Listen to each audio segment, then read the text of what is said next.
الحمد لله رب العالمين، والصلاة والسلام على أشرف الأنبياء والمرسلين نبينا محمد وعلى آله وصحابه أجمعين، وبعد.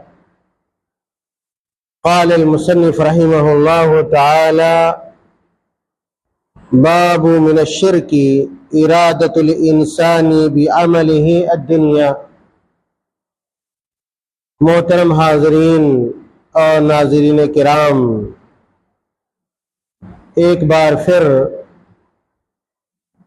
ہم اللہ رب العالمین کی توفیق سے کتاب التوحید کے درس کے ساتھ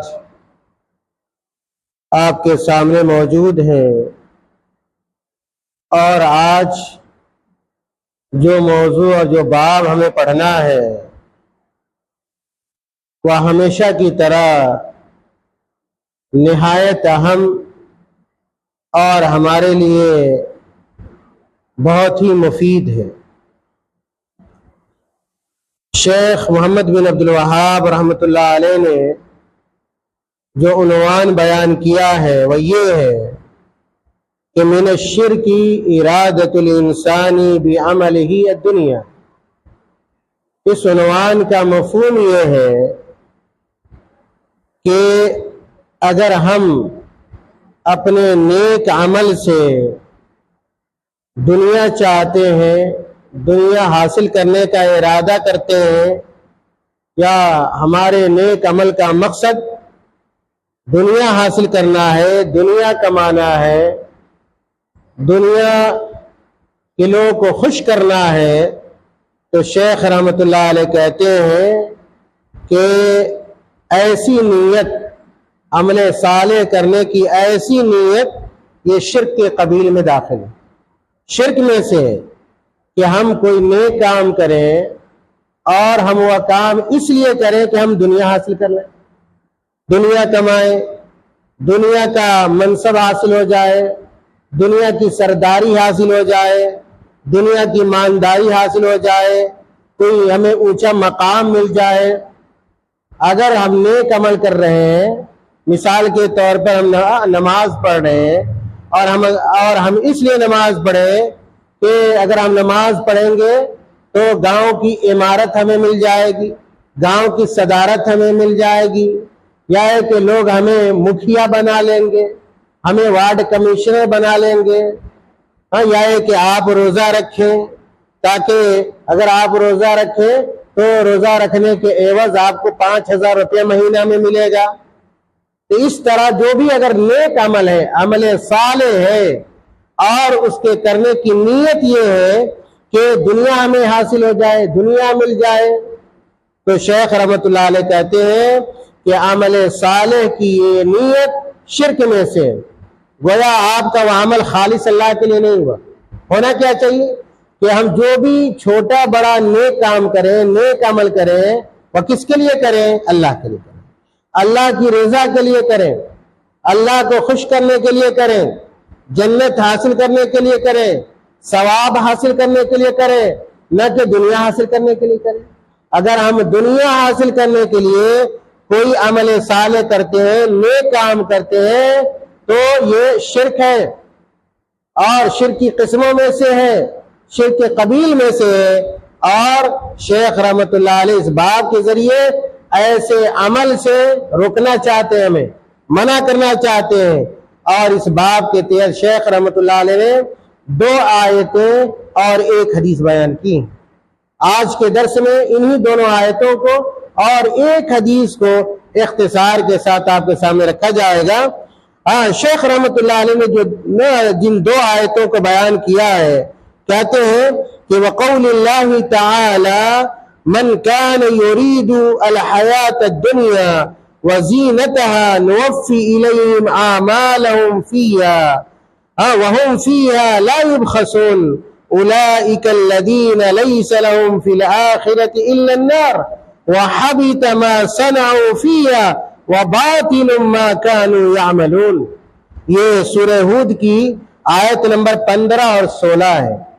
اللہ رب العالمین ان دونوں آیتوں کے اندر بیان کرتے ہیں کہ من کان یرید الحیات الدنیا، کہ وہ لوگ جو اپنے عمل کے ذریعے، اپنے نیک عمل کے ذریعے دنیا حاصل کرنا چاہتے ہیں، دنیا حاصل کرنے کا ارادہ کرتے ہیں، نیک عمل اس لیے کرتے ہیں تاکہ دنیا مل جائے اور دنیا کی ریاست، صدارت، قیادت، مالداری مل جائے، اور اسی طرح وزینتہا، اگر کوئی آدمی اس لیے نیک عمل کر رہا ہے تاکہ دنیا کی رنگینی اسے مل جائے، اللہ رب العالمین کہتے ہیں نوفی الیہم اعمالہم فیہا، تو ہم اس کے نیک اس کے اس کام کا بدلہ ہم دنیا ہی میں دے دیں گے۔ اگر ہم دنیا کے لیے کوئی نیک کام کرتے ہیں تو اللہ رب العالمین اس کا بدلہ ہمیں دنیا ہی میں دے دے گا۔ اور بعض آیتوں سے پتہ چلتا ہے کہ اللہ رب العالمین جتنا چاہے گا اس کا بدلہ ہمیں دے دے گا۔ اور آگے اللہ تعالیٰ کہتے ہیں وَهُمْ فِيهَا لَا يُبْخَسُونَ، کہ اگر کوئی آدمی دنیا حاصل کرنے کے لیے نیک عمل کر رہا ہے تو اللہ رب العالمین اس کا پورا پورا بدلہ دے گا، اور اس میں سے کوئی کسی طرح کی کمی اللہ تعالیٰ نہیں کرے گا۔ لیکن میں نے کہا کہ بعض آیتوں سے یہ پتہ چلتا ہے کہ اللہ اگر کوئی آدمی دنیا حاصل کرنے کے لیے کوئی نیک عمل کر رہا ہے تو پورا اس کا بدلہ بھی مل سکتا ہے دنیا ہی میں، یا ایک دوسری آیتوں میں یہ ہے کہ اللہ تعالیٰ اپنی مرضی سے جتنا چاہے گا دنیا داروں کو دنیا دے دے گا۔ اللہ تعالیٰ کے پاس کسی چیز کی کمی نہیں ہے۔ لیکن پھر آخرت میں کیا ہوگا وہ سنیے۔ اللہ تعالیٰ نے کہا دوسری آیت میں اولئک الذین لیس لہم فی الآخرۃ الا النار، اگر ہم دنیا کے لیے کوئی نیک عمل کر رہے ہیں دنیا حاصل کرنے کے لیے تو اللہ تعالیٰ اس بات پر قادر ہے کہ اللہ تعالیٰ اس کا بدلہ ہمیں دنیا میں دے دے، جتنا چاہے اتنا دے دے۔ لیکن یاد رکھیے اولئک الذین لیس لہم فی الآخرۃ الا النار، دنیا داروں کے لیے آخرت میں سوائے آگ کے کوئی چیز نہیں ہوگی، سوائے آگ کے کوئی چیز نہیں ہوگی۔ کیا پتہ چلا؟ پتہ یہ چلا کہ اگر ہم کوئی نیک کام دنیا کمانے کے لیے، دنیا حاصل کرنے کے لیے کر رہے ہیں تو ہو سکتا ہے اللہ تعالیٰ دنیا میں اس کا بدلہ دے دے، لیکن ایسے لوگوں کے لیے آخرت میں کوئی چیز نہیں ہوگی، کوئی حصہ نہیں ہوگا۔ اور کہا کہ ایسے لوگوں کے لیے کیا ہے؟ جہنم ہے، ایسے لوگوں کے لیے دوزخ کی آگ ہے۔ کہا کہ لیس لہم فی الآخرۃ الا النار وحبط ما صنعوا فیہا، اور دنیا میں جو کچھ کیا ہوگا نیک عمل آخرت میں وہ برباد ہو جائے گا، اس کا کوئی بھی بدلہ۔ اگر ہم نے نماز دنیا حاصل کرنے کے لیے پڑھی ہوگی آخرت میں کوئی بدلہ نہیں، اگر روزہ ہم نے دنیا میں دنیا حاصل کرنے کے لیے رکھا ہوگا آخرت میں کوئی ثواب نہیں ملے گا، اگر ہم نے زکوٰۃ صدقات دنیا میں لوگوں کو خوش کرنے کے لیے دیا ہوگا اور دنیا حاصل کرنے کے لیے دیا ہوگا تو اس زکوٰۃ کا ہمیں اجر اور ثواب آخرت میں نہیں ملے گا۔ اگر کسی فقیر کو، کسی یتیم کو، کسی بیوہ کو دیا ہوگا تاکہ ہمیں دنیا کا دنیا کی فلاں چیز حاصل ہو جائے تو اللہ تعالیٰ کی اس آیت کی روشنی میں اس کا بدلہ ہمیں آخرت میں نہیں ملے گا۔ کیا پتہ چلا؟ پتہ یہ چل رہا ہے کہ ہم کوئی بھی نیک کام کرے، ایک روپیہ بھی کسی کو اگر صدقہ دے، خیرات دے، کسی یتیم کو، کسی بیوہ کو، کسی فقیر کو، کسی مسکین کو، کسی لاچار کو، تو کس کے لیے دے؟ آخرت حاصل کرنے کے لیے، دنیا حاصل کرنے کے لیے نہ دے۔ آگے اللہ تعالیٰ نے کہا وَحَبِطَ مَا صَنَعُوا فِيهَا، کیا ایسے دنیا داروں نے دنیا میں جو بھی نیک عمل کیا ہوگا آخرت میں وہ سارا کا سارا برباد ہو جائے گا۔ وَبَاطِلٌ مَا كَانُوا يَعْمَلُونَ، اور اللہ تعالیٰ نے کہا کہ دنیا میں ایسے لوگ جو بھی کرتے تھے وہ باطل ہی تھا، وہ بیکار تھا، اور اس کا کوئی فائدہ آخرت میں نہیں ہونے والا ہے۔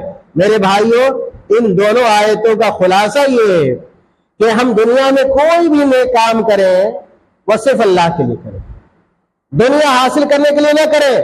دنیا کا حصول ہمارا مقصد نہیں ہونا چاہیے، ہماری نیت دنیا کمانے کی نہیں ہونی چاہیے بلکہ آخرت کمانے کی ہونی چاہیے، اور جو کام ہم آخرت کے لیے کرتے ہیں وہی اسی کا بدلہ ہمیں ملے گا، اور دنیا حاصل کرنے کے لیے ہم جو نیک عمل کرتے ہیں دنیا میں آخرت میں اس کا کوئی بھی فائدہ نہیں ہوگا۔ ان دونوں آیتوں کے بعد شیخ رحمت اللہ علیہ نے ایک حدیث بیان کی ہے، اور وہ حدیث صحیح بخاری کی، اور اس حدیث کو روایت کرنے والے جو صحابی ہیں وہ ابو ہریرہ رضی اللہ تعالیٰ عنہ ہے. سنیے اس حدیث میں اللہ کے نبی صلی اللہ علیہ وسلم کیا فرماتے ہیں اور دنیا کی جو بے ثباتی ہے کیسے اللہ کے نبی صلی اللہ علیہ وسلم نے اس کا تذکرہ کیا. کہتے وفی الصحیح عن ابی ہریرہ قال قال رسول اللہ صلی اللہ علیہ وسلم. ابو ہریرہ رضی اللہ تعالیٰ سے مروی ہے کہ اللہ کے نبی صلی اللہ علیہ وسلم نے فرمایا تائس عبد الدینار، کہ بدبخت ہے دینار کا غلام. بدبخت ہے دینار کا غلام. کیا معنی ہے بدبخت ہے؟ یعنی وہ آدمی ہلاک ہو، وہ آدمی برباد ہو. گویا اللہ کے نبی صلی اللہ علیہ وسلم کیا کر رہے ہیں؟ بد دعا کر رہے ہیں. دنیا داروں کے لیے بد دعا فرما رہے ہیں اللہ کے نبی صلی اللہ علیہ وسلم، اور کہہ رہے تائس عبد الدینار، کہ دینار کا بندہ یا دینار کا غلام کیا ہو؟ بدبخت ہو. یعنی اس کے لیے ہلاکت ہے، اس کے لیے بربادی ہے. اور اہل علم یہ جانتے ہیں کہ دینار کا تعلق کس سے ہوتا ہے؟ سونے سے ہوتا ہے. دینار کہتے ہیں سونے کو، سونے کی چیز کو کہتے ہیں. پھر آگے اللہ کے نبی صلی اللہ علیہ وسلم نے کہا تائس عبد الدرہم، کہ درہم کا غلام بدبخت ہے، یعنی اس کے لیے بھی ہلاکت ہے. یعنی جو لوگ کیا ہے نیک عمل کرتے ہیں اور ان کا مقصد کیا؟ روپیہ پیسہ کمانا ہے، روپیہ پیسہ حاصل کرنا ہے. پرانے زمانے میں جو سکہ چلتا